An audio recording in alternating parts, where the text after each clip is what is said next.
Donc, bienvenue à ce nouveau webinaire sur IDEA Statica et plus exactement sur l'analyse d'assemblage complexe avec IDEA Statica version 22. Donc aujourd'hui, on va faire une analyse d'une panne asymétrique grâce à SIA et IDEA Statica.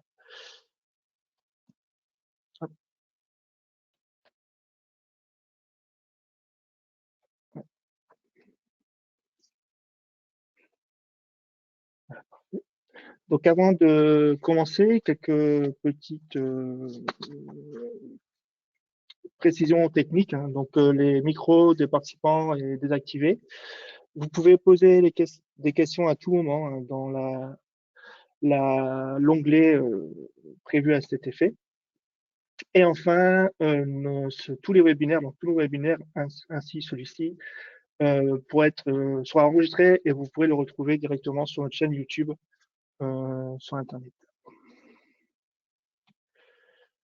Donc, je suis Dimitri Desromeaux, je serai votre présentateur aujourd'hui et je suis ingénieur support au sein de STIA.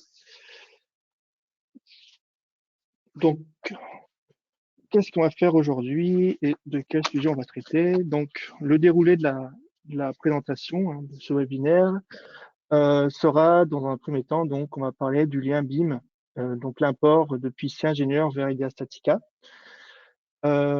Puis nous passerons donc directement dans IDEA Checkbot, donc c'est IDEA Statica Checkbot, dans lequel où on va un peu plus développer donc toutes les fonctionnalités, donc par exemple les conversions, les excentricités, excusez-moi, les imports des éléments et également les contrôles, les efforts internes de la structure. Ensuite, on exécutera avec IDEA Member une analyse donc de notre panne. On fera l'analyse de notre panne avec un maintien latéral comme exemple. Et enfin, on checkera les différents assemblages grâce à IDEA Connexion.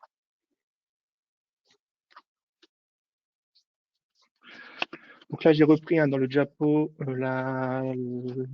la structure qu'on va analyser aujourd'hui avec les deux assemblages qui seront également analysés directement dans IDEA. Donc, je vais passer directement sur SCIA. Voilà. Donc, logiquement, vous devrez voir mon SCIA. Je ne sais pas si c'est bon pour vous, mais je pense que oui. Je pense que oui, je vois que c'est repartagé. Parfait. Parfait.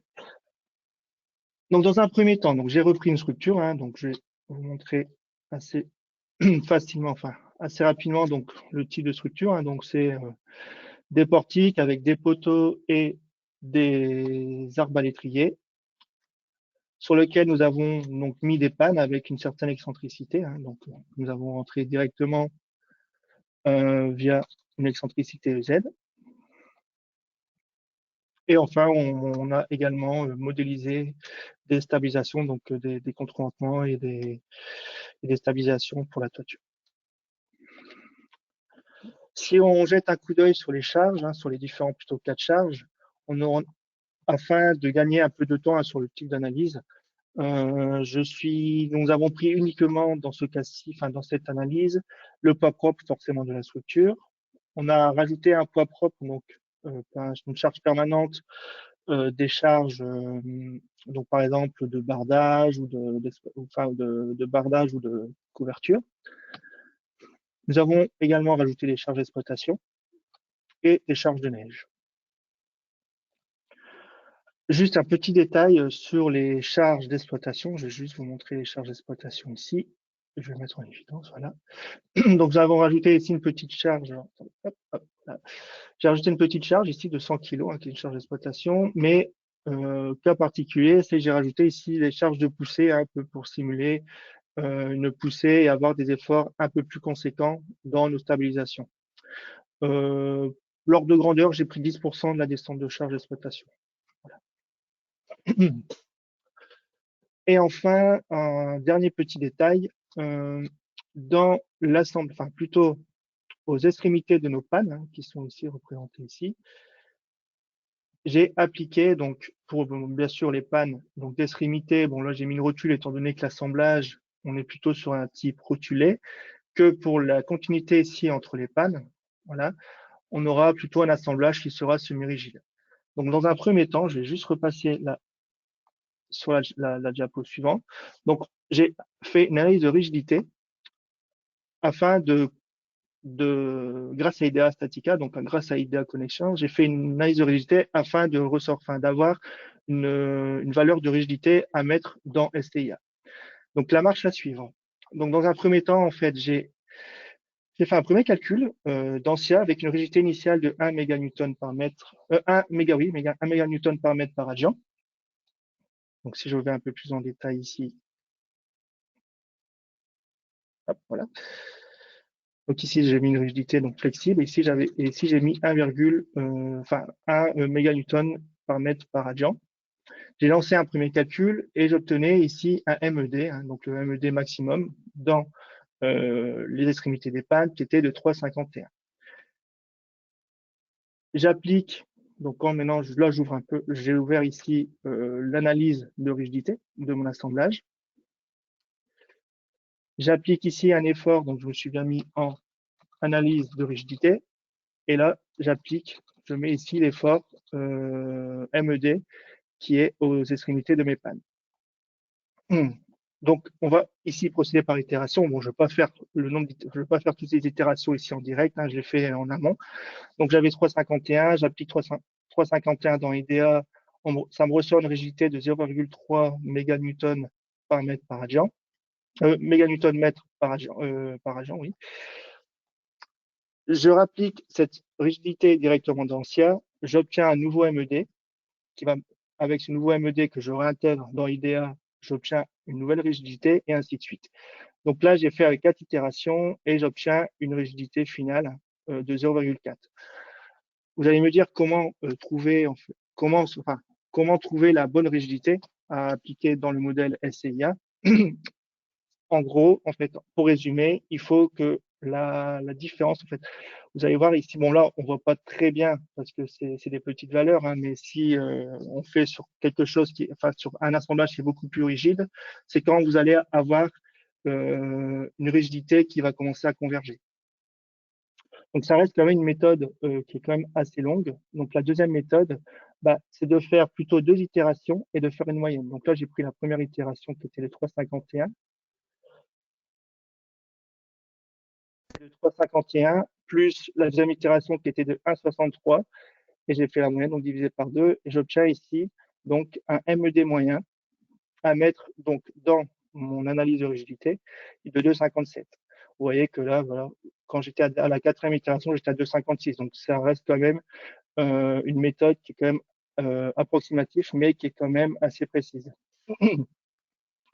Donc enfin, pour la dernière analyse de rigidité, donc j'applique, c'est ce que j'ai fait ici. Donc là, je vais juste vous le montrer, le reprendre. Ici, j'ai mis 2,57. J'ai lancé le calcul de rigidité et j'obtiens ici la valeur donc de rigidité à prendre en compte avec ici le diagramme de moment de rotation, de moment par rapport à la rotation. Donc c'est ce que j'ai repris ici directement dans mon PowerPoint. Donc là, on a 2 choix possibles. Donc bon, vu la différence entre le SJ initial et le SJ séquent, qui est bon, le SJ initial est à 0,3, le SJ séquent on est à 0,4. J'ai pris ici le SJ séquent étant donné que je voulais avoir un moment quand même un peu plus conséquent afin de dimensionner mes assemblages avec un moment important, enfin, le plus important possible. Mais si on se base sur la norme N, donc sur la norme Eurocode, eux, ils nous disent qu'il faut plutôt prendre le SG initial parce que le MED qui est appliqué est inférieur à 2/3 du MRD. Donc on voit bien ici, bon, là quand j'ai repris ici le diagramme, hein, on voit bien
que vous m'entendez?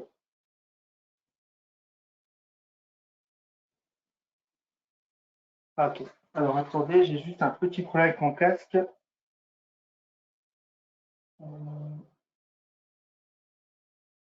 Donc là, est-ce que vous m'entendez mieux?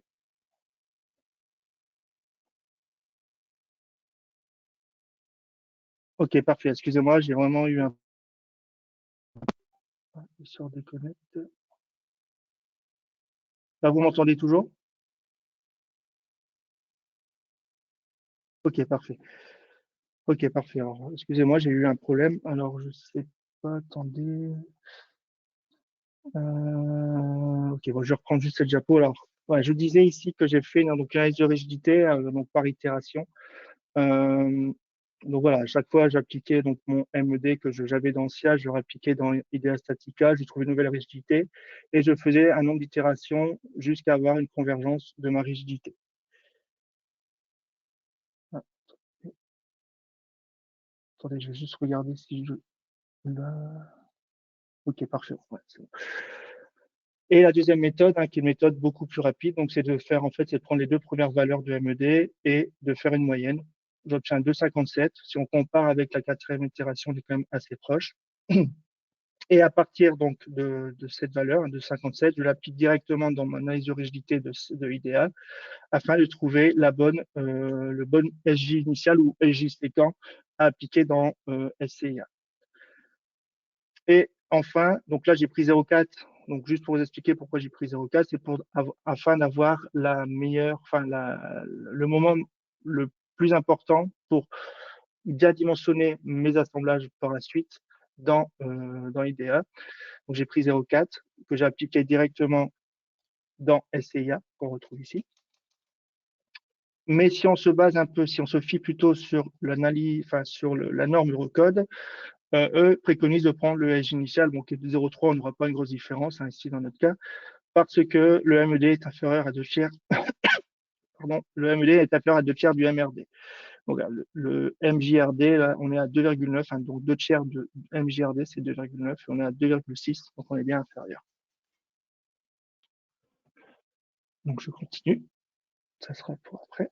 Donc, maintenant, je vais repasser ici. J'ai lancé l'analyse donc avec ma nouvelle rigidité. J'obtiens, voilà, je prends les efforts internes. Parfait. Donc, juste pour petite parenthèse également là-dessus, hein, j'ai fait en amont ici une sélection, hein, une nouvelle sélection, une sélection nommée. Voilà. Donc, j'ai pris uniquement ma panne et mes croisillons, enfin plutôt mes deux enfin mes deux stabilisations ici, afin d'aller exporter uniquement les efforts maximum par élément dans ces éléments-là. Donc là, je vais juste aller sur ma sélection nommée IDEA. Là, je peux juste cocher. Donc, ma sélection nommée IDEA sur ma combinaison ELU et je vais sortir tous les efforts, hein, donc en type composante. Et bien sûr, je vais mettre le filtre SRM1D par élément afin d'avoir les SRM par élément. Je régénère. Et si je vais maintenant dans nouvelle combinaison à partir de quelle combinaison, ça va permettre de mettre en évidence quelques combinaisons et afin de gagner du temps pour l'étude et pas avoir, par exemple, 30 ou 40 combinaisons à analyser. Voilà, c'est juste un gain de temps pour notre webinaire. Donc, je vais juste ici préciser que c'est pour IDEA. Je vais tout sélectionner et je vais faire OK. Et voilà. Et donc, j'ai bien mes combinaisons qui ont été ajoutées directement ici en combinaison linéaire. Donc, bien sûr, je vais prendre quand même la classe. On peut également les mettre dans une classe. Hein. Voilà. Voilà. Si on veut faire après des contrôles plus tard avec SIA. Une fois que ça c'est fait, je peux directement, donc maintenant on va lancer IDEA Checkbot. Donc je vais juste quitter les résultats. Je vais aller dans le SIA Spotlight et aller taper ici IDEA Statica.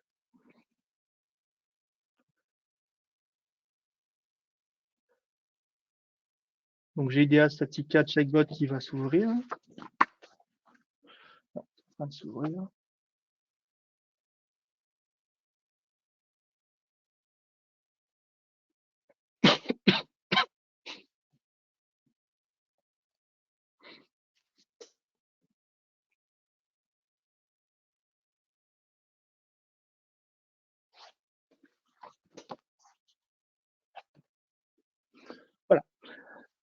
Donc, une fois voilà, on voit bien que c'est Statica qui est ouvert. Là, on retrouve ici le dossier donc, du projet. Donc, juste pour vous préciser, si je vais dans mon répertoire, donc ça, c'est le répertoire où se situe mon projet SCIA, ici structure. Et l'UIDEA va créer automatiquement un dossier directement dans le répertoire où se situe le projet SCIA. Voilà. Donc là, je vais juste faire créer un projet. Donc ça, c'est automatique, hein, vous n'avez rien à faire et je pense qu'on peut même pas changer le répertoire. Il sera toujours associé, enfin, il sera toujours localisé au même endroit que le projet SCIA. Donc voilà, donc Checkbot est ouvert. Maintenant, bon, pour l'instant, j'ai encore rien de disponible. Je vais juste aller directement dans SCIA. Je vais uniquement prendre ma panne en question. Je sélectionne ma panne donc dans mon projet, enfin plutôt dans SCIA ou alors un autre logiciel, ça peut être Robo également. Bon là, je le fais avec SCIA. Euh, je retourne maintenant dans ici et je vais ici importer mon élément. Donc voilà, donc l'avantage en fait ici de DiaCheckBot, ça va permettre d'avoir un lien entre le logiciel de calcul, donc ici entre SCIA et IDEA. Donc tout ce qui est, par exemple, si vous changez une section, vous changez des efforts, ils vont être automatiquement mis à jour dans le checkbot d'IDEA. Mais également, aussi, je précise également que tous les efforts hein, qui seront associés à cet élément seront également apportés dans IDEA.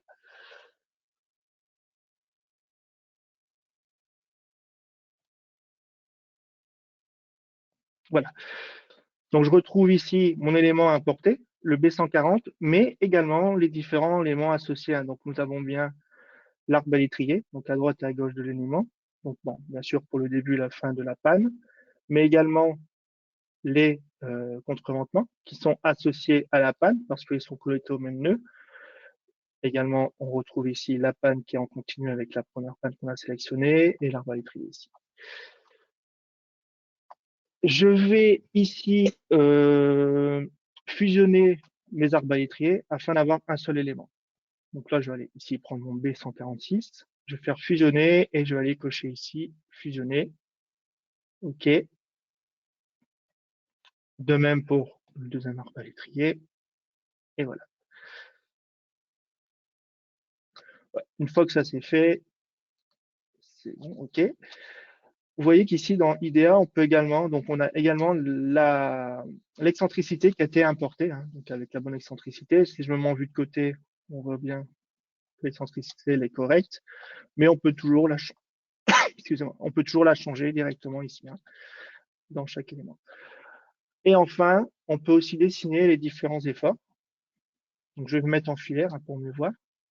Je vais sélectionner mon élément. Donc là, j'aurai les efforts dans mon élément et dans les différents, bien sûr, dans les différents cas de charge et les différentes combinaisons. Donc là, je vais voir par exemple l'effort maximum de compression. Je peux avoir aussi l'effort maximum en MY. Donc bien sûr, maximum, minimum. Hein. Donc le minimum, c'est 2,2, maximum, c'est 9,7.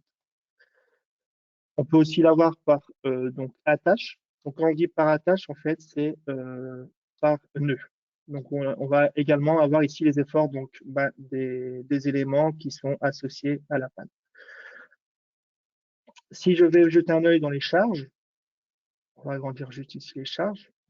Donc on retrouve bien les cas de charges et les combinaisons. Donc lui, IDEA, pour l'instant, va juste importer les combinaisons qu'on a créées en linéaire. Donc les combinaisons linéaires, pas les combinaisons enveloppes. Donc là, on a bien nos combinaisons linéaires.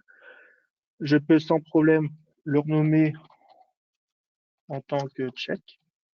Voilà. Juste décocher ça. Et là, je vais faire enregistrer. Voilà. Je vais prendre cet élément. Bon, je vais juste remettre, charger l'actualisation. Hein, c'est juste pour remettre à jour le nom de la classe. Une fois que ça c'est fait, je peux passer à l'analyse. Donc, on va juste prendre notre élément B140 et on va aller l'ouvrir dans IDEA Member.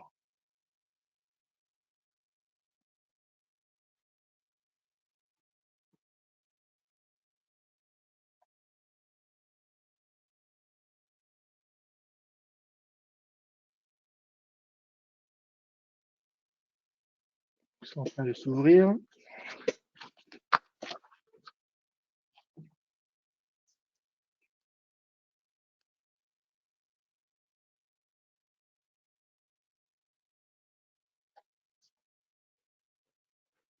Voilà, donc IDEA Member s'ouvre.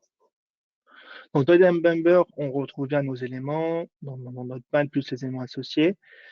Et lui, IDEA, ce qu'il va faire, c'est qu'il va convertir donc les efforts en, enfin, les résultats, donc plutôt les moments, les tractions, compressions dans les différents éléments en charge. Donc là, ça sera en charge linéaire afin de modéliser, enfin plutôt d'avoir le même moment dans notre poutre. Donc bien sûr, lui, il l'a fait en plusieurs parties, hein, c'est juste parce que IDEA, lui, va le faire par section. On peut aussi retrouver donc dans les charges les différents efforts finaux, donc c'est à gauche et à droite de l'élément, mais également les efforts dans les croisillons ou les contre-rentements ici, et vous avez ici par combinaison. Maintenant, si je vais, ce qu'on va faire maintenant, on va prendre notre tâche et on va aller créer tout de suite la tâche. Hein, donc, on va éditer la tâche afin de créer l'assemblage.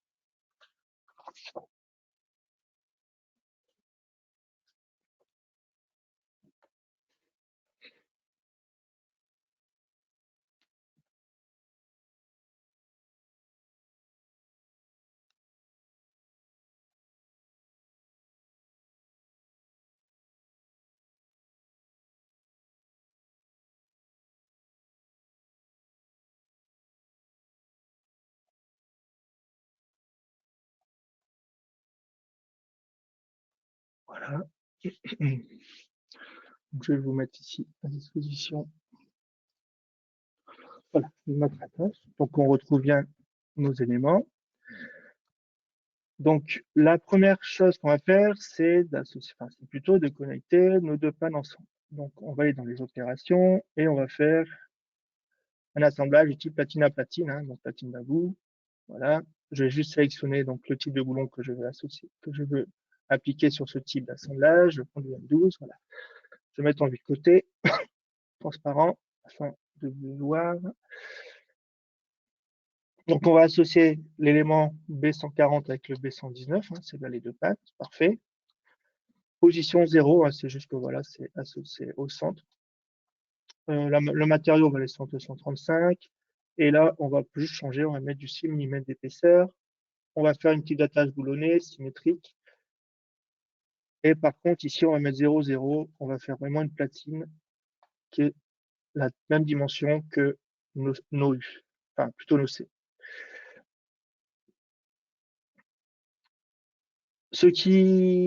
Pour les boulons, par contre, on voit qu'on a un petit souci, c'est qu'on a deux boulons en fait, ici. Pas de panique, hein, on peut aller tout de suite dans l'éditeur et on va les juste supprimer. Donc, on va d'abord éclater afin, voilà, de supprimer ceux qui ne nous intéressent pas. Je vais juste changer les valeurs ici et les mettre à 15.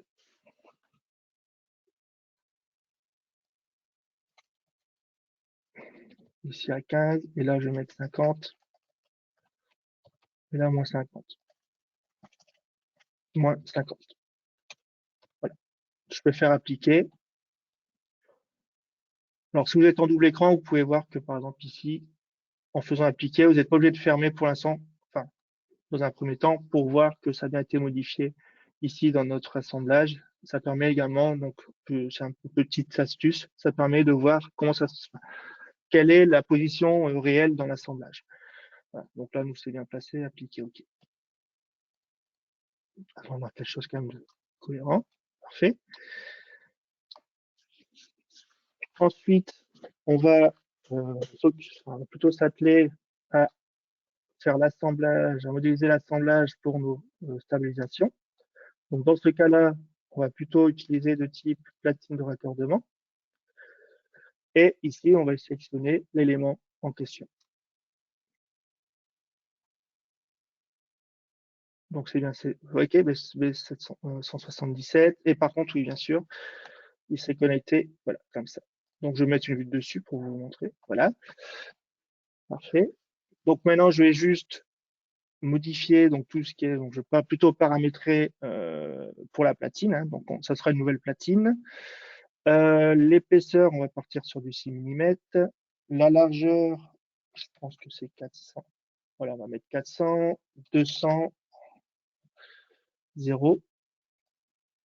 La position après, donc là c'est la position en fait de cette platine-là, donc c'est la languette, on va appeler ça la languette. Et là, ça, je pense que c'était 250. Voilà. Donc le matériau, c'est 235. L'épaisseur, on va laisser du 6. Après, on peut avoir un alignement soit, alors je vais juste repasser en solide. Je vais juste faire ça, voilà. On peut l'avoir soit avant ou soit derrière. Donc avant, bah, c'est au-dessus. Derrière, ce sera en dessous. Voilà. Donc sa position de la platine, bien sûr, ici. La longueur, c'était 200. Et ici, c'est 80. Voilà, 80, c'est la largeur de la languette. Voilà, parfait. Euh, Épaisseur de la chape, on va laisser en 10. Ça, c'est parfait. Et par contre, la chape, on va faire un décalage de 5. Voilà. La chape, c'est ça, c'est le plat de fermeture de notre tube. Je veux passer en solide, c'est juste pour vérifier mes soudures. Donc ici, on voit que les soudures, bah, elles sont pas top. Là, on va juste rajouter ici, alors, doubler, doubler. Alors ça, c'était simple, voilà, ici. La platine, c'est doublé, et là, c'est doublé aussi. Parfait. Et enfin, on va finir par les boulons. Je repasse ici en transparent afin de mieux voir. Et ici, les boulons, c'est 75. Voilà. Donc, on a 50 du bord de la platine et 75, c'est le P, enfin, c'est le P1, en fait, hein, c'est l'anthrax entre les deux boulons. Bon, après, je ne vais pas trop rentrer dans les détails, mais le plan de cisaillement, bon, ça sera au filetage, hein, c'est un plan de cisaillement au droit du filetage, et on est sur un type de fort de cisaillement en pression diamétrale. Si vous avez des boulons précontraints, bah, il faudrait passer en frottement. Une fois que ça c'est fait, bah, on va faire la même chose pour le deuxième, enfin plutôt la deuxième poutre. Euh, Afin de gagner du temps, on pourrait refaire la même opération. Mais là, on va gagner du temps parce qu'on a déjà fait un pré-paramétrage. On a juste à faire copier, sélectionner le deuxième élément. Mais par contre, ici, ça sera plus sur nouvelle platine, mais sur platine existante. Donc la platine existante, hop, c'est celle-là. Vous voyez qu'ici, on a une collision. Donc on va faire quelques changements, hein. Donc celle-là, bah, au lieu de la mettre au-dessus, on va la mettre en dessous. Voilà, quelque chose ici. Alors, j'ai pas précisé, hein, mais on a le type chape, on peut aussi avoir x2. Donc, en fait, x2, bah, c'est deux languettes. Ouais, il y a plusieurs choses. Après, on peut avoir aussi quelque chose sans plat de fermeture, mais vraiment, on a ici un- le plat, enfin, la languette qui rentre, qui est soudée directement dans le tube. Enfin, on a plusieurs possibilités. Bon, je laisse en chape ici, donc, c'est comme ça. Une fois que ça c'est fait, ça c'est bon, ok. On va maintenant créer des contacts, hein, donc ici, avec grille de boulon en contact, hein, donc ça sera les contacts entre enfin plutôt nos pannes et notre arbalétrier. Donc là, je repasse en transparent pour vous montrer. On est en type contact. Bien sûr, entre cet élément-là et cet élément-là. Et voilà. Et quand vous avez un contact, vous avez ici une représentation avec une petite zone rouge en surbrillance qui vous indique où se situe le contact. Je vais copier, je vais faire la même chose, hein, pour le deuxième. Voilà. Donc on a les deux contacts. Et enfin, on va finir par créer, on va dire, enfin, là, on n'a que des contacts, hein, donc on va dire que les pannes sont libres par rapport à notre arbalétrier. Donc maintenant, on va fixer directement les pannes sur l'arbalétrier. Pour ce faire, on va rajouter une petite tournière, hein, donc c'est plutôt un élément raidisseur. Donc l'élément raidisseur, ça permet d'ajouter un élément dans lequel on n'aura pas d'effort, c'est juste un élément de connexion. mais qui peut être une section transversale quelconque. Donc là, je vais juste rajouter ma section transversale qui m'intéresse, hein, ça sera une cornière de type 80-60 par 7. Voilà. Je vais l'associer, donc l'origine, ce sera pas par rapport à mon assemblage. Vous voyez qu'ici, il a mis au centre. En fait, en réalité, il le met au nœud hein, de l'assemblage. Mais ici, dans ce cas-là, je ne vais pas faire ça. Moi, je vais mettre l'origine par rapport à un élément. Donc, je prends l'élément en question. C'est cet élément-là. Il va être associé à la semelle supérieure. Voilà. C'est pas de type raidisseur, ce sera un type renfort. Parfait. Et là, on va juste le mettre à 90 degrés. Voilà. Donc, je vais juste hop, le mettre comme ça. On est bien au-dessus, hein, bien sûr. Si on l'aurait mis en dessous, bah, il aurait mis en dessous. Donc là, on est bien au-dessus de notre semelle supérieure. Et là, c'est moins 38. Voilà. On peut se remettre en solide, hein, ça permet de bien voir comment c'est utilisé. Ici, je vais mettre 80 et 80. Voilà. Donc, ça fait 80. Et là, je vais mettre 4 mm de gorge. Voilà, parfait. Une fois que ça c'est fait, bah, il ne nous reste plus qu'à associer, enfin plutôt à boulonner, hein, donc créer des boulons pour connecter ces deux éléments. Donc pour les boulons, c'est simple. Hein, donc on a le nombre d'éléments à traverser, bah, il y en a deux. Hein, il y a deux platines, enfin il y a deux plats. Donc je vais prendre d'abord l'élément 1, ça sera mon élément raidisseur. Si ça va permettre de mettre la référence par rapport au bord de l'élément raidisseur, ce sera beaucoup plus simple pour moi après de mettre la bonne valeur pour les boulons. Donc on va là juste l'excentrer de 20 et on va mettre ici moins 30. Gain de temps, je vais faire un copier et maintenant c'est l'élément ici. Et là, c'est pas moins 30 et là, c'est moins 130. Voilà. Donc là, j'ai créé deux opérations pour les boulons parce que c'est deux éléments qui sont différents. Si c'était un seul élément, forcément, on aurait pu tout mettre dans le même. Comme là, c'est deux éléments, je suis obligé de créer deux opérations différentes. Voilà. Une fois que ça c'est fait, bah, tout est fait, c'est bon. Alors là, je vais faire juste maintenant une petite aparté également, hein, parce que c'est un outil qui est aussi très intéressant dans IDEA, c'est les navigateurs des attaches. Donc là, je peux faire une proposition, pas une proposition, excusez-moi, une publication. Donc ça permet d'enregistrer cette attache dans une base de données. Donc cette base de données peut être accessible soit de type attache privée. Donc quand on dit attache privée, c'est que uniquement ça sera enregistré uniquement dans la base de données personnelle, donc qui est associée à l'ID, à l'identité de la personne qui crée l'assemblage. Donc on va dire aux identifiants, voilà. Quand vous utilisez IDEA, vous avez des identifiants à rentrer pour utiliser IDEA. Là, ça sera associé à votre compte. Mais ça peut être aussi associé donc à l'entreprise. Donc quand on dit à l'entreprise, c'est directement à la licence. Donc à la licence de l'entreprise. Donc là, bon, j'aurais pu le mettre dans privé. Bon, je vais pas le faire ici parce qu'il est déjà enregistré. Une fois que ça c'est fait, je pense qu'on a tout fait. Oui, c'est bon, je vais enregistrer.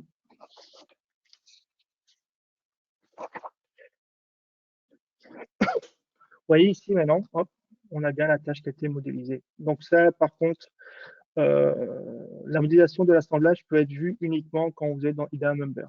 Dans le checkbot, vous ne verrez pas cette modélisation. De toute façon, on reviendra un peu plus tard dessus, comment c'est modélisé dans le checkbot. Donc ça, c'est parfait. Et maintenant, bah, je vais faire pareil pour la deuxième. Donc je vais faire la deuxième méthode, hein, c'est la méthode la plus courte. Comme j'ai déjà fait l'assemblage pour l'autre extrémité, je vais aller la chercher dans ma base de données.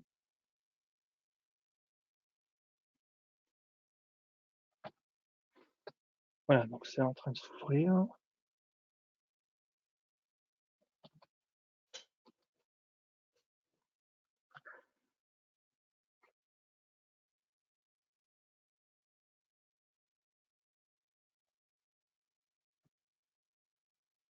Voilà. Hop, je vous bascule ici. Ouais, c'est bon, donc là, bah, je vais juste aller dans mon proposition et aller chercher. Voilà. Donc là, j'ai deux propositions. Hein. Il y a la méthode longue et la méthode courte. Voilà, je vais prendre celle-là. Enfin, quand j'ai méthode longue et méthode courte, hein, c'est soit mon élément va jusqu'au bout de de mon arbalétrier, enfin ma panne va au bout de à l'arbalétrier où je l'arrête à l'actionneur. La seule chose à faire dans le paramétrage, c'est juste aller chercher des bons boulons. Donc, si vous n'avez pas les boulons qui vous intéressent, bah, vous pouvez à tout moment les rajouter grâce à la bibliothèque des groupes des boulons. Donc, nous, ça tombe bien parce que on retrouve bien notre M12 de tout à l'heure. Et la section transversale. Bien sûr, la section transversale, donc, c'est la section du raidisseur, hein, donc l'élément raidisseur qui permet de connecter la panne à l'arbalétrier. Voilà. Donc, ça arrive. Voilà. Donc, ça, en fait, ce qu'il va faire IDEA, c'est juste vous créer des opérations et connecter tous les éléments ensemble. On peut toujours faire un petit check des différents éléments qui sont associés, s'ils sont bien associés, s'ils sont bien définis. On peut même également changer les valeurs. Donc, si vous voulez, par exemple, modifier une valeur, c'est toujours possible. Une fois que ça c'est fait, j'enregistre. Donc maintenant, on va passer sur IDEA Member. Hein. Donc, on va faire une analyse de sous IDEA Member. Donc, maintenant qu'on a créé les assemblages, on peut lancer le calcul de IDEA Member. Donc, je vais prendre mon élément. J'ai juste ici rajouter une opération, donc ça sera des maintiens. Donc, vous voyez qu'on peut rajouter des trous, des raidisseurs transversaux, des raidisseurs longitudinaux, des éléments raidisseurs, des coupes dans des raidisseurs, etc., etc. Donc, moi, je vais prendre juste un maintien latéral. Je vais l'associer à mon élément supérieur, enfin ma semelle supérieure. Et là, je veux prendre par hypothèse que c'est discret. Alors, juste avant de faire ça, je vais vous expliquer un peu comment ça fonctionne ici. C'est nouveau dans la version 22, hein, cette opération. Donc, on peut soit l'avoir continu. Donc, continu, c'est surtout long, ou alors discret, c'est, alors si je mets discret, attendez, j'ai dit des bêtises, c'est ici la longueur totale. Donc là, c'est la longueur totale, ou alors vous pouvez décocher et vous mettez, par exemple, je dis, bah, ça commence à 500, et la longueur, elle fait 1500. Donc là, on aura un maintien de 500 jusqu'à 2 mètres en réalité. Voilà. Donc là, nous, on va pas faire ça. On va dire que c'est continu, mais on va plutôt le dire de type discret. Et là, ça, on va faire un espacement de 2490. Voilà. Bon, je mets 2490, on aurait pu mettre 2500, c'est pareil aussi. Et on aura un maintien ici, au centre, et ici à l'extrémité. Donc là, c'est juste un maintien libre en torsion. Donc on ne maintient pas au déversement de la semelle supérieure. Par contre, on va maintenir l'encastrement latéral. Donc ça veut dire qu'on aura un maintien ici au centre et aux extrémités au point de vue flambement. Et je vais rajouter une autre nouvelle opération, hein, juste maintenant pour donc cette deuxième opération. Parfait, toujours la semelle supérieure. Là, on va être aussi en discret, mais par contre, on va mettre 1250. Donc là, je vais faire exprès. C'est que je laissais libre comme ça et je vais mettre encastré. Donc là, c'est pour mon maintien au déversement. Donc là, je maintiens au déversement tous les 1250. Donc c'est comme si c'est similaire à ce qu'on peut faire dans SIA. Dans SIA, on peut dire, bah, par exemple, on a un maintien déversement tous les 1250. Donc la longueur de déversement dans SIA pourrait être de 1250 mm. Une fois que ça c'est fait, je peux lancer le calcul. Donc je vais toujours aller dans vérification. Donc on va faire trois calculs ici. On va faire d'abord le premier calcul, hein, qui est le MNA, donc qui est un calcul non linéaire matériel. Je lance le calcul. Alors par contre, par gain de temps, je vais juste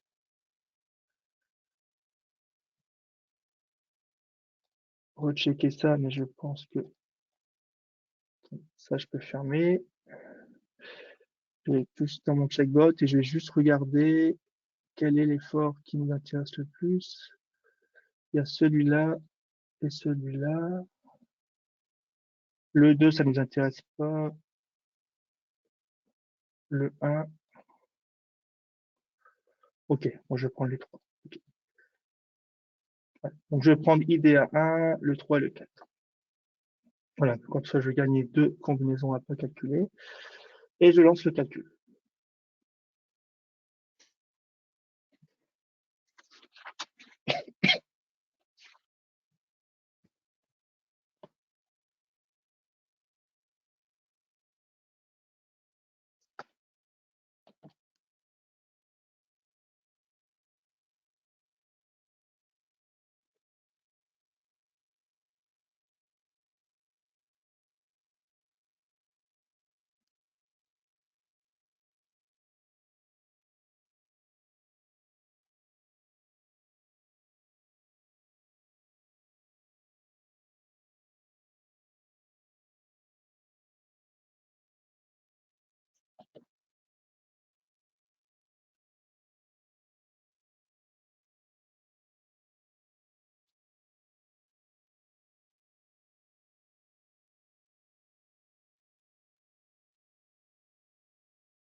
Ok. Voilà, l'analyse est finie. Donc, on retrouve ici donc, le résultat de notre analyse avec les différentes contraintes. On peut également vérifier la flèche, hein, donc, à déformer en UZ. Donc, ici, on se retrouve à 14,1 mm. Ou alors la déformée totale, hein, donc dans les trois directions, hein. Donc, en fait, ça correspond à la déformation 3D d'ancien. Et là, c'est que dans une direction. Vous pouvez également le mettre par extrême, hein, ici dans les résultats directement, soit les trois combinaisons qu'on a faites, ou soit l'extrême, donc c'est vraiment le maximum. Donc là, je repassais en 3. Et maintenant, on peut regarder, oui, également regarder les contraintes, hein, dans les éléments. Donc ça, c'est les contraintes dans les éléments. Donc bien sûr, là, ce sera plutôt dans l'assemblage, hein, étant donné que les contraintes ici seront quand même beaucoup plus faibles. Et ensuite, on peut lancer maintenant le deuxième calcul, qui est le LBA. Hop. Donc ça, c'est un calcul donc c'est le lateral buckling analysis, qui permet donc de calculer les différents facteurs critiques, hein, donc les différents alpha critiques de notre poutre. Donc soit de flottement ou soit de déversement.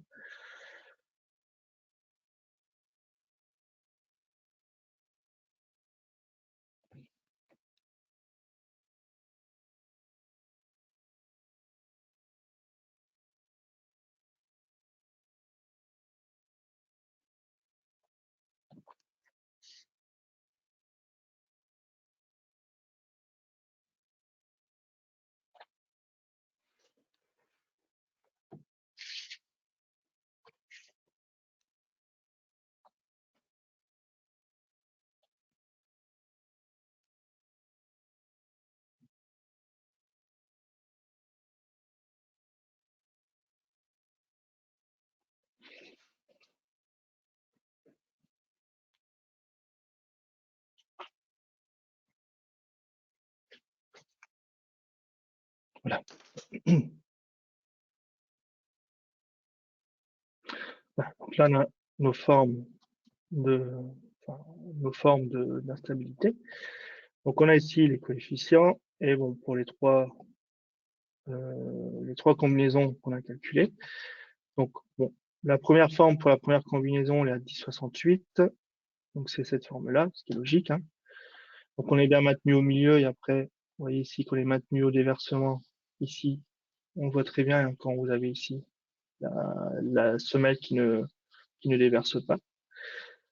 On peut également avoir idée à 3, donc voilà. Donc en fait, les formes seront pratiquement similaires, hein. C'est juste que le coefficient va changer suivant les efforts, ce qui est logique. Voilà. Et enfin, là, donc c'était afin de trouver donc, les différentes formes de flottement et déversement.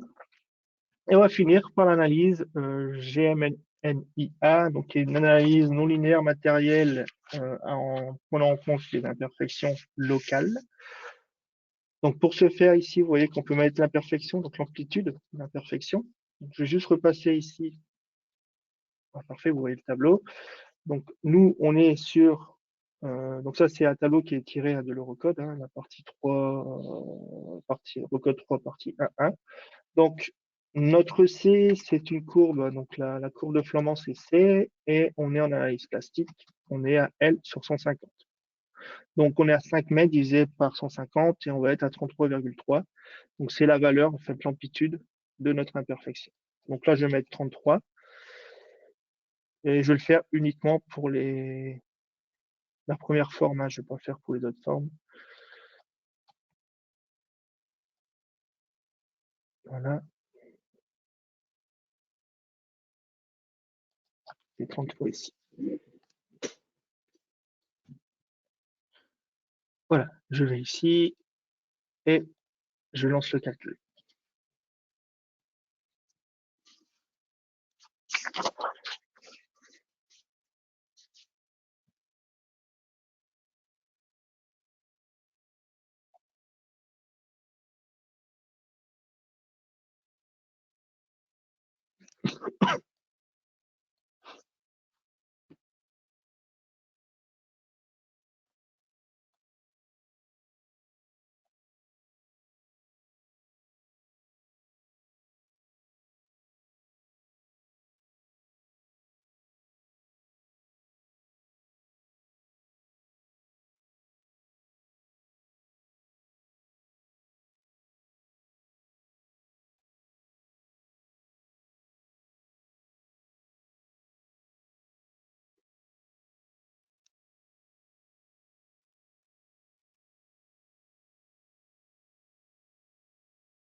Ah.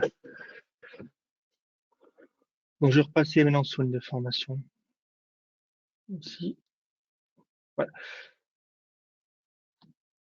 Voilà. Donc là, on a une déformation de 12,4. Si je repasse sur la MNA, on avait 12, 11. Voilà, donc on a un petit peu plus de déformation hein, du fait de cette imperfection.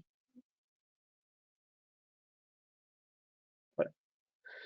Pareil hein, pour les contraintes, hein, on peut regarder les contraintes. Si on met vue de côté, voilà. Et je zoome et je switch en fait ici avec les différents résultats d'analyse.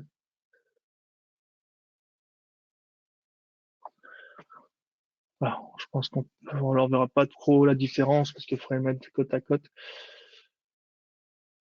Voilà, bon, on a des efforts. Les efforts restent identiques, hein, c'est juste que la, on a un peu plus de déformation du fait ou de contraintes étant donné qu'on a les excentricités, enfin, les imperfections qui sont prises en compte. Donc maintenant qu'on a fait ça, hop, je vais fermer cette partie-là. Donc Lydia Member, je vais retourner sur mon PowerPoint. Bon, bien sûr, c'est très, c'est susceptible à la discussion. Hein. Donc, est-ce que on peut avoir on peut avoir des différences entre les matières. Donc, on peut soit on met pas de matière sur notre poutre, soit on en met sur toute la longueur, donc en complet, ou soit on met en mode partiel. Donc, si on va en mettre au centre, à un tiers de tiers, enfin, ou à X mètres de la poutre, il y a toujours la question de comment bien les définir. Donc, c'est vrai que c'est très susceptible à la discussion. Donc là, je vais juste mettre en évidence des résultats que j'ai fait sans maintien. Donc sur une autre analyse hein, bon, qui était similaire.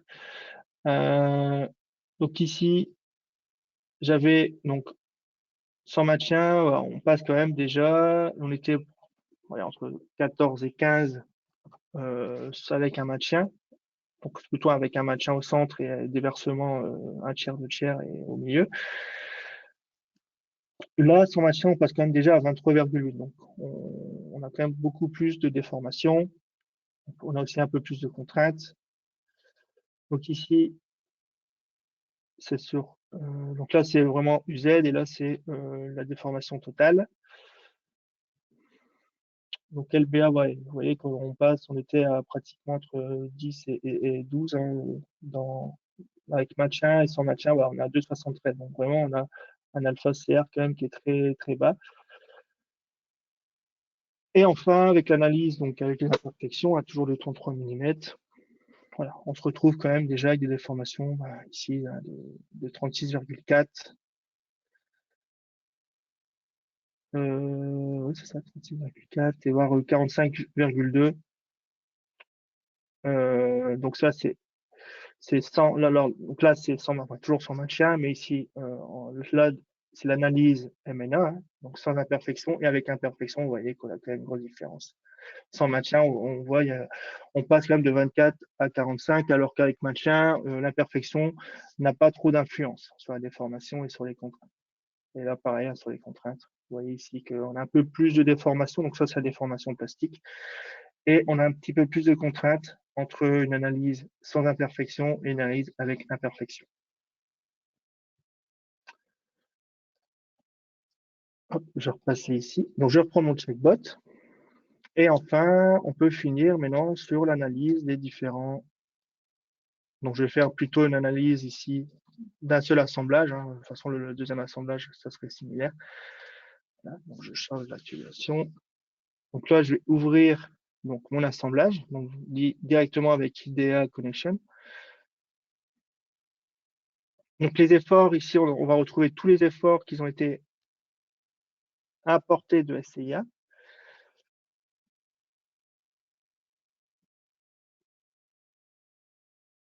Donc c'est en train de charger.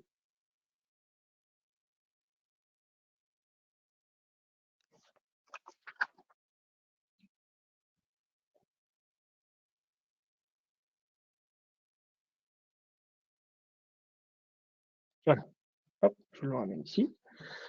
Donc là, on retrouve les efforts, hein, donc les efforts par combinaison dans chaque élément. Donc, quand on a fait ça, bon, quand vous avez ouvert déjà le projet, enfin la connexion, l'assemblage, dans un premier temps, je vais juste aller dans les éléments. Comme ça, c'est des éléments de traction compression seul, hein. On va dire que c'est un type d'assemblage. Enfin, le type d'analyse sur cet élément, ce sera du N, VY et VZ. Voilà. Donc, on va maintenir en fait en torsion et en flexion ces éléments-là. De toute façon, il n'y a pas de flexion dans ces éléments, donc ils seront maintenus. Il n'y aura pas d'effort. Euh, et tous les autres éléments peuvent travailler également, hein, donc dans toutes les directions. Je vais juste dire que ça, c'est mon appui. Voilà. Alors, petit aparté également, donc là, on va rester en charge en équilibre. Et si je regarde un peu quelle est la différence entre charge en équilibre ou pas en équilibre, comme vous savez, en fait, dès qu'on est en charge en équilibre, pour résumer, c'est on va maintenir un côté de notre arbalétrier et on va appliquer les différents efforts.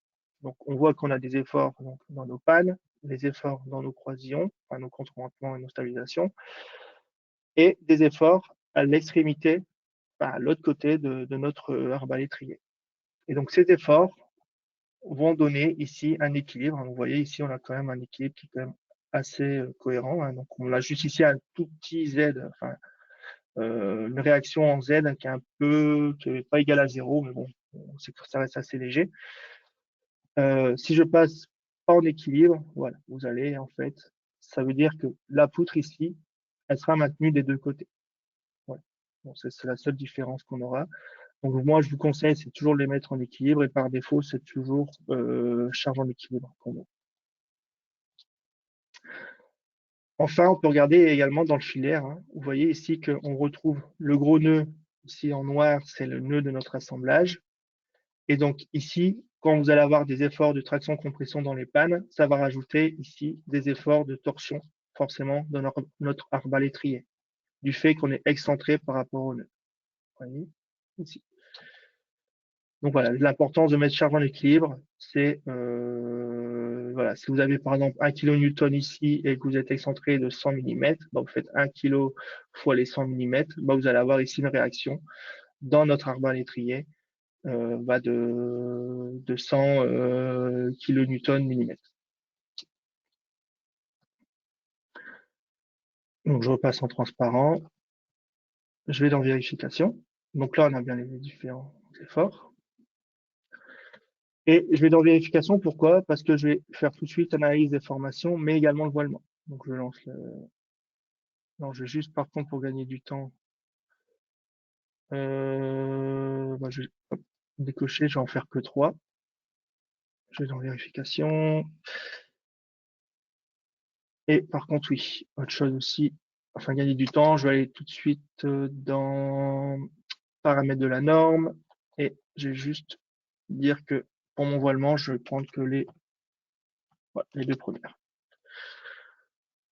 Ah, ok. Donc, il en faut 3.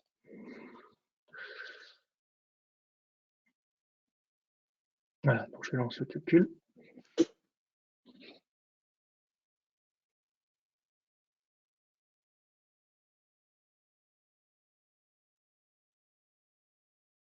Dans un premier temps, il va faire l'analyse donc de déformation et contraintes, et après l'analyse de voilement de nos plaques.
Donc ici, on a le résumé de l'analyse.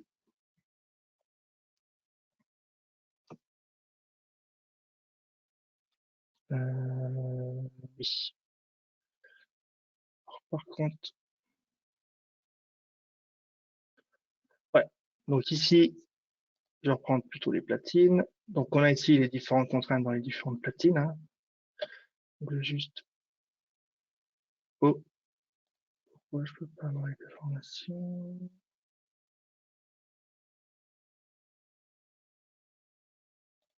Pourquoi j'ai pas les contraintes? Attendez, je relance le calcul.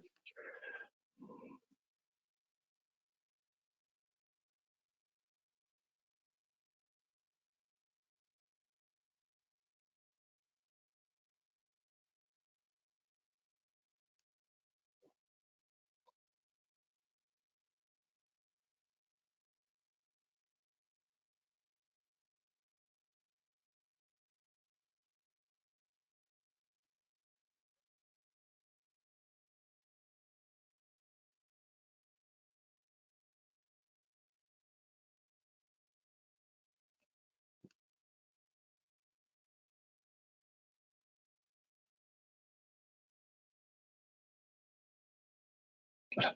Bon, excusez-moi, je sais pas pourquoi j'avais pas les contraintes. Ok.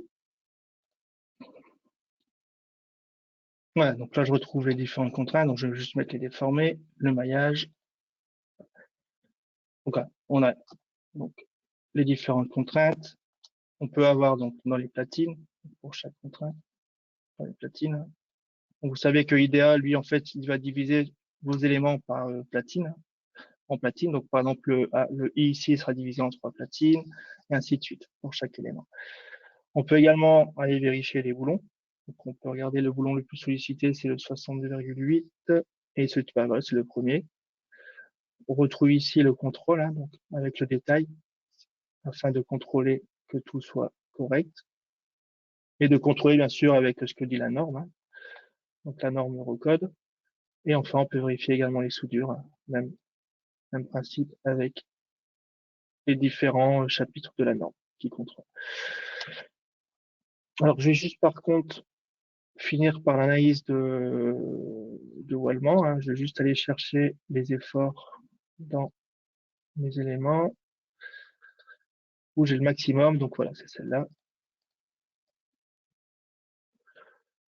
Donc voilà, donc j'ai un peu pas triché, mais je vais juste faire l'analyse que c'est là. C'est uniquement pour voir la forme de voilement.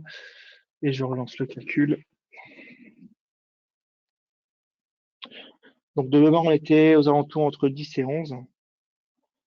Pour ce type d'analyse, hein, quand on est quand même sur une platine hein, qui maintient des croisions, des contreventements, euh, le facteur, hein, comme on est sur l'analyse plastique, ça serait 15. Donc il faudrait que le alpha CR soit supérieur à 15.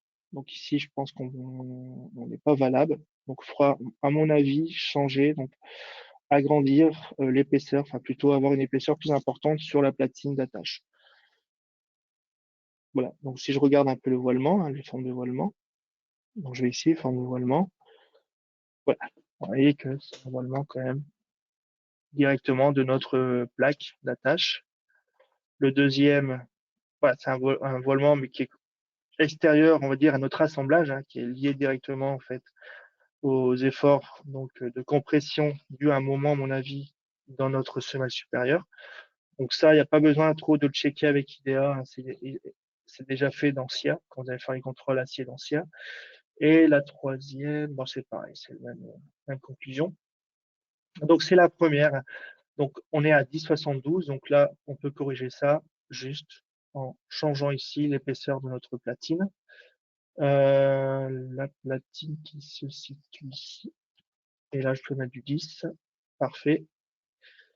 Bon, c'est pareil, hein, j'ai mis du 10, donc logiquement, là, on devrait également changer ici hein, la soudure. Bon, là, je vais pas le faire. Là, on devrait mettre une soudure de 7, donc 0,7 fois la plus petite épaisseur à souder. Hein. Quoique, il y a peut-être aussi cette épaisseur-là, je sais pas c'est combien, mais je pense que on sera plus sur du 5 ou entre 5 et 7, hein, la profondeur de gorge. Je relance le calcul.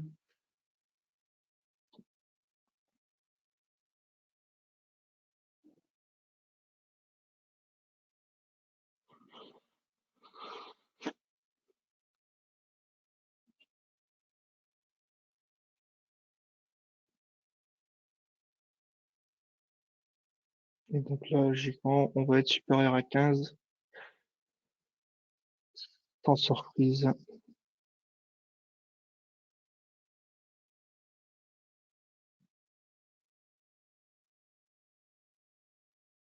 Le voilement, forme de voilement.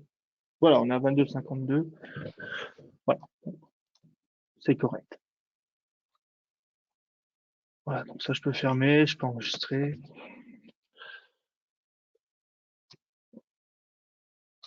Ok. Donc, on va conclure un peu voilà, sur ce qu'on a fait dans ce webinaire. Donc, on a dans un premier temps forcément utilisé SIA pour l'analyse et le dimensionnement euh, des éléments, donc enfin, plutôt des poteaux, des arbres étriers, des croisillons, des pannes, etc., etc. On a transféré la géométrie et les résultats dans IDEA Checkbot, ce qui va nous permettre, donc grâce à l'utilisation de IDEA Checkbot et Member, de vérifier, définir géométrie et de contrôler cette géométrie. Euh, Également, donc forcément, de contrôler la panne avec succès et le contrôle des connexions avec succès. Donc, ce qu'il faut retenir, c'est que dans ce type donc d'interaction entre SIA et IDEA, ou alors n'importe quel logiciel de calcul et IDEA, Checkbot, c'est qu'on n'a pas de perte d'information. On a un workflow qui est efficace et ce workflow efficace permet de réduire le risque d'erreur lors de la conception et la vérification. Voilà. Voilà, donc on arrive à la fin de ce webinaire. Je vais regarder si on a des questions et je pense qu'on a pas mal de questions, oui. Alors, dans le cas, si on a des pannes en Z et ils sont reliés avec un recouvrement, comment assurer ce recouvrement dans SIA et pratiquement dans l'IA Statica?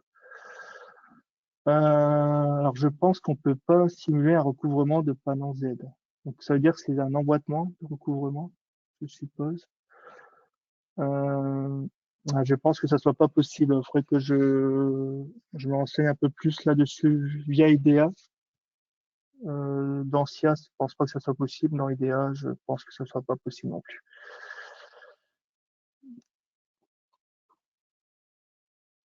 Alors, par contre, ici, une question. Est-ce que les assemblages avec des pannes en bois sont fiables? Dans IDEA, on peut pas créer encore de pannes en bois. La seule chose qu'on peut faire dans IDEA, donc il y a le béton et l'acier, et le bois, c'est exclusivement réservé pour les contrôles des assemblages, mais pas dans le member, je pense. En tout cas, si je comprends la question comme ça, est-ce que les assemblages... Ah non, les assemblages avec des pannes en bois sont fiables. Bon, sont fiables, oui, mais ce qui va être... Voilà, ouais, je comprends un peu la question. Ouais, ce qui va être contrôlé, ça sera surtout l'assemblage, donc pas les pannes en bois, hein, ça sera uniquement donc tout ce qui est connexion, donc les platines en acier et enfin, les différents boulons ou alors les différentes tiges en acier qui seront contrôlées.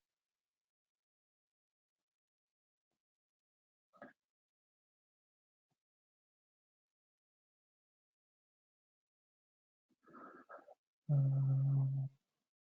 Alors peut-on créer une bibliothèque d'assemblage? Oui, on peut créer une bibliothèque d'assemblage, hein, comme on l'a fait tout à l'heure avec. Je vais rouvrir ici.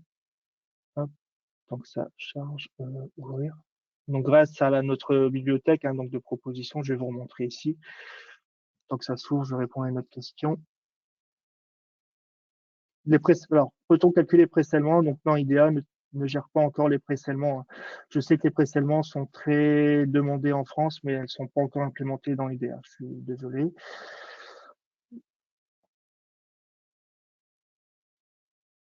Alors, faut-il entrer les paramètres de flambement et de déversement dans SIA et dans IDEA? Pourquoi faire les deux? Alors, en fait, il faut diviser là, la question est quand même intéressante. Euh, pour résumer, ce qu'on a fait aujourd'hui, c'est qu'on a fait une analyse dans SIA. Donc, la première analyse dans SIA, c'est uniquement pour sortir des efforts, mais on n'a pas contrôlé les éléments dans SIA. On a uniquement sorti ces efforts et afin de contrôler dans IDEA, donc dans un logiciel tiers, donc directement dans IDEA, l'assemblage l'assemblage dans un premier temps mais également des éléments. Donc, bien sûr, on peut faire la même chose. Donc, ce que fait IDEA Member peut être fait dans SIA. Sauf que dans SIA, vous allez vérifier vos éléments donc au flambement des versements suivant la norme Eurocode, que dans IDEA Member, on n'aura pas cette norme Eurocode. En fait, on n'aura pas cette notion de vérification au flambement des versements. Juste, ce qu'on va retrouver, ce sera les déformations, les contraintes, donc dans les assemblages, mais également dans les poutres. On pourrait implémenter aussi donc bon, forcément la deuxième analyse qui était l'analyse LBA, donc pour l'analyse au flambement, donc des versements. On peut faire également dans SIA. Voilà. Alors, ce qu'on peut retenir là-dessus, c'est que ce que fait SIA, on peut le faire également dans IDEA. Donc c'est deux logiciels qui vont faire pratiquement. Enfin, SIA on aura les contraintes, on aura aussi les formations que comme dans IDEA, mais c'est juste que SIA lui va plutôt faire une analyse à l'Eurocode. IDEA va le faire aussi à l'Eurocode, donc pour tout ce qui est assemblage. Mais par contre, il va pas vous dire est-ce que votre assemblage, enfin plutôt votre poutre passe ou passe pas, parce qu'il va pas checker suivant les différents critères de l'Eurocode. Donc c'est un peu complémentaire en fait. Enfin, les deux logiciels font pratiquement la même chose. Là, l'intitulé plutôt du webinaire, c'était de faire l'analyse dans IDEA directement. J'ai utilisé SIA, c'est juste pour exporter une topologie, donc une structure avec des efforts. Comment appliquer un bracon entre l'arbalèterie en IPE et la panne d'ancien ingénieur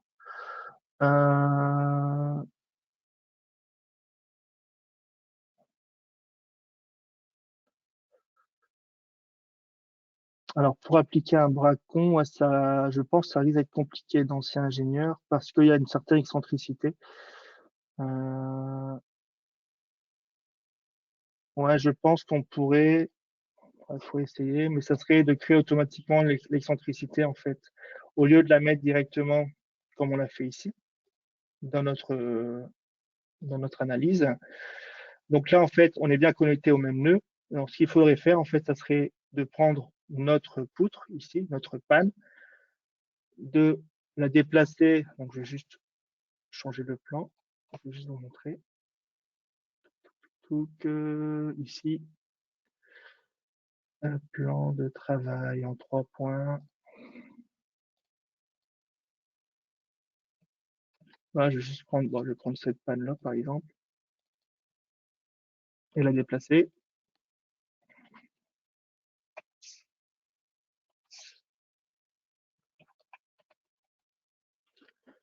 Et on va la déplacer, par exemple, de...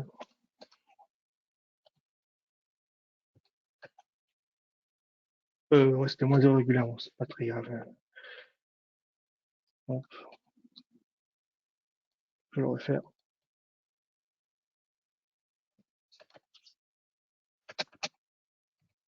Ouais.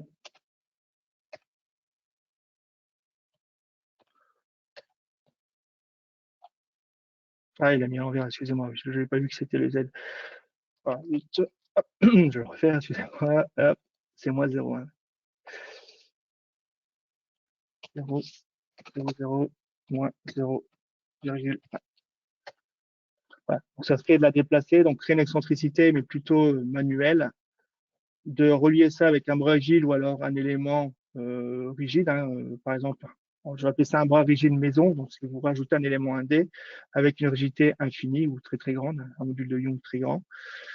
Et ensuite, ça serait de créer ici une barre qui relie, par exemple, entre ce point ici et ce point-là avec ce bracon.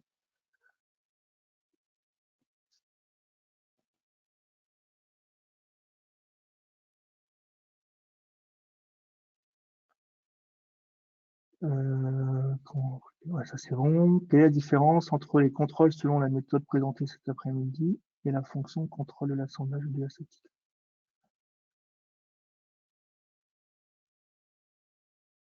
Alors, si j'ai bien compris la question, c'est la même chose. En fait, là, on va plutôt, si je retourne ici, vous avez IDEA. Voilà. Donc, IDEA Statica, là, dans enfin, quand vous êtes dans SIA Spotlight, la première chose qu'il vous propose, c'est IDEA Statica. Donc là, le IDEA Statica, ici, avec le petit logo jaune, c'est IDEA Statica Checkbot. Donc, ce qui va permettre d'importer, enfin d'exporter plutôt votre structure donc de SIA vers IDEA avec les différents efforts, mais avec aussi enfin, plutôt les nœuds et la géométrie, donc la section. Que quand vous êtes plutôt sur ici, saisi d'un assemblage pour IDEA Statica, ce sera lié à un nœud. Et lui, quand vous allez faire le contrôle de l'assemblage, il va également aussi l'exporter. Donc, il va exporter le nœud, donc les différents éléments qui sont associés à ce nœud. Mais par contre, la seule différence, c'est que ça va utiliser un checkbot. Donc, on aura toujours un lien entre SIA et IDEA.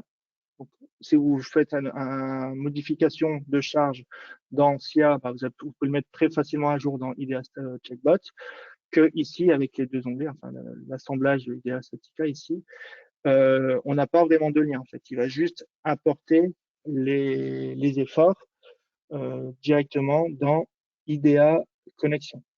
Donc, la seule différence, c'est que la première, ça va créer ici dans IDEA Checkbot, et la deuxième, ça va l'importer directement dans IDEA Connexion. Et en plus, vous allez perdre également tout ce qui est excentricité. Dans IDEA Checkbot, vous allez avoir les excentricités qui seront importées, que dans IDEA Connection. Donc là, quand vous allez faire contrôle, vous n'allez pas avoir les excentricités d'importer. Donc il y a un peu plus de travail en fait avec la saisie d'assemblage IDEA. Voilà.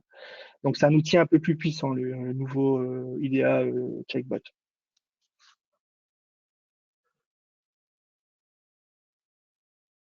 Ah oui, on peut vérifier les boulons précontraints grâce donc à la fonction en fait. C'est quand vous êtes dans les boulons, ici je prends le boulon ici, hop. Au lieu de mettre transfert d'effort de cisaillement, au lieu de l'avoir en pression diamétrale, vous l'allez avoir en frottement. Voilà. Donc c'est les boulons précontraints. Bah parfait, je vois qu'il n'y a plus d'autres questions. Je refais le tour maintenant. Non, il n'y a plus d'autres questions. Bon bah voilà, donc ça clôture un peu le webinaire d'aujourd'hui. La dernière chose que je peux dire, c'est que voilà, si vous avez d'autres questions, si vous avez besoin d'aide ou d'assistance sur que ce soit sur SIA ou sur IDEA, bah, vous pouvez à tout moment les poser directement via notre support. Hein. Donc, soit en appelant directement le support, hein, si vous allez sur scia.net, support, vous allez voir notre numéro, mais également nous envoyer un mail à support@scia.net.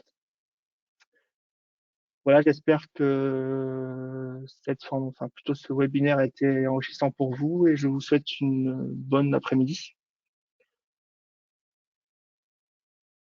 Ah oui, peut-on avoir accès au replay? Oui, vous allez, en fait, il sera disponible directement le, sur YouTube. Donc, on a une chaîne YouTube, un SIA, et il sera directement disponible faut compter entre 4 et une semaine, enfin, voilà, plus ou moins une semaine, afin que ce soit en ligne directement sur notre chaîne YouTube.